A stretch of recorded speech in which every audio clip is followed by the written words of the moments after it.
অনেক বড় breaking news. Australia Ashes সিরিজে প্রথম ম্যাচের জন্য 15 মেম্বার স্কোয়াড ঘোষণা করে দিয়েছে। তো এই ভিডিওতে তোমাদেরকে সেই 15 জনের নাম বলবো এবং অস্ট্রেলিয়াকে লেগেছে অনেক বড় একটা ঝাটকা। অস্ট্রেলিয়ার ক্যাপ্টেন যে প্যাট কামিন্স আছে, সেই প্যাট কামিন্স প্রথম ম্যাচটা মিস করে যাবে, প্রথম ম্যাচে সে খেলবে না। তো অস্ট্রেলিয়ার ক্যাপ্টেনই যদি না খেলে তাহলে অস্ট্রেলিয়ার ক্যাপ্টেন্সি কে করবে সেটাও তোমাদেরকে এই ভিডিওতে জানাবো। তো ভিডিওকে লাস্ট অবধি দেখো, আর চ্যানেলে নতুন হয়ে থাকলে চ্যানেলটিকে ফলো আর সাবস্ক্রাইব করে দেবে এবং লাইক শেয়ারও করে দেবে। তো চলো ভিডিওটাকে শুরু করি। অস্ট্রেলিয়া আর ইংল্যান্ডের মধ্যে 5 ম্যাচের অ্যাশেজ সিরিজ শুরু হতে যাচ্ছে। যেরকম আমাদের ইন্ডিয়া পাকিস্তানের মধ্যে রাইভালরি চলে, সেরকম কিন্তু অস্ট্রেলিয়া আর ইংল্যান্ডের মধ্যে রাইভালরি চলে। এই সিরিজটা খেলার জন্য ভারতের বিপক্ষে যে সিরিজটা চলছে অস্ট্রেলিয়ার বিপক্ষে, সেখানে বড় বড় প্লেয়ারকে রেস দেওয়া হয়েছে অস্ট্রেলিয়ার তরফ থেকে। তো কতটা ইম্পর্টেন্ট এই সিরিজটা অস্ট্রেলিয়া দলের জন্য সেটা তোমরা নিজেই বুঝতে পারছো। জশ হেজেলউডকে মাত্র 2টো টি20 ম্যাচ খেলার পরই তাকে বিশ্রাম দিয়ে দিয়েছে এবং ট্রাভিস হেডকেও 3টে টি20 ম্যাচ খেলার পর তাকেও বিশ্রাম দিয়ে দিয়েছে।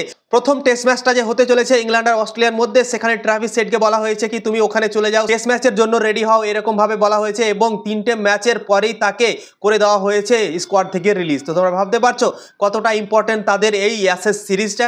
তো এই অ্যাশেজ সিরিজের জন্য অনেক বড় বড় প্লেয়ার ভারতের বিপক্ষে খেলছে না। যেমন খেলছে না ধরো ক্যামেরন গ্রিন খেলছে না, পুরোপুরিভাবে সে ফিট আছে। তারপর ট্রাভিস হেডকেও রিলিজ করে দেওয়া হলো, জশ হেজেলউডকেও রিলিজ করে দিয়েছে ভারতের বিপক্ষে, সেও খেলছিল। সিরিজ শেষ হওয়ার আগেই তাকেও রিলিজ করে দেওয়া হয়েছে। তো তোমরা ভাবতে পারছো কতটা ইম্পর্টেন্ট এই সিরিজটা অস্ট্রেলিয়া আর ইংল্যান্ডের মধ্যে। 5 ম্যাচের অ্যাশেজ সিরিজ অনেক বড় একটা সিরিজ তাদের মধ্যে হয়, যেমন ইন্ডিয়া পাকিস্তান, সেরকমই কিন্তু ইংল্যান্ড আর অস্ট্রেলিয়ার মধ্যে। ঠিক আছে, তো এবার তোমাদেরকে বলে দিচ্ছি সেই 15 জনের নাম, যে 15 জনের দল ঘোষণা করেছে অস্ট্রেলিয়া।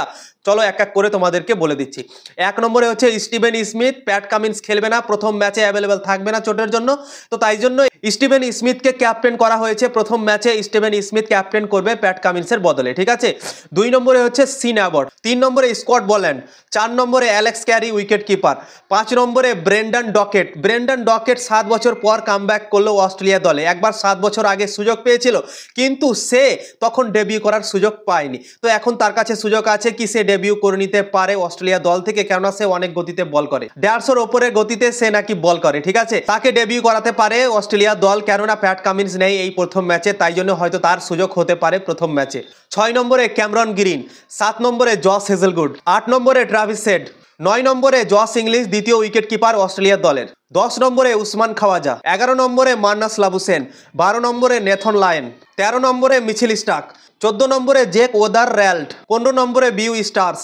তো এই 15 জন প্লেয়ারকে অস্ট্রেলিয়া প্রথম টেস্ট ম্যাচের জন্য রেখেছে। ঠিক আছে, দ্বিতীয় টেস্ট ম্যাচের পর হয়তো পরিবর্তন করতে পারে, দলে পরিবর্তন হতে পারে অস্ট্রেলিয়া দলের, কিন্তু প্রথম টেস্ট ম্যাচ হতে চলেছে 21 নভেম্বর থেকে 25 নভেম্বর অবধি এবং এই টেস্ট ম্যাচটি হবে পার্থের স্টেডিয়ামে। ঠিক আছে, এবং প্রথম টেস্ট ম্যাচের জন্য এই 15 জনকে বেছেছে এবং ক্যাপ্টেন্সি করবে দলের অস্ট্রেলিয়া তরফ থেকে প্যাট কামিন্সের পরিবর্তে স্টিভেন স্মিথ।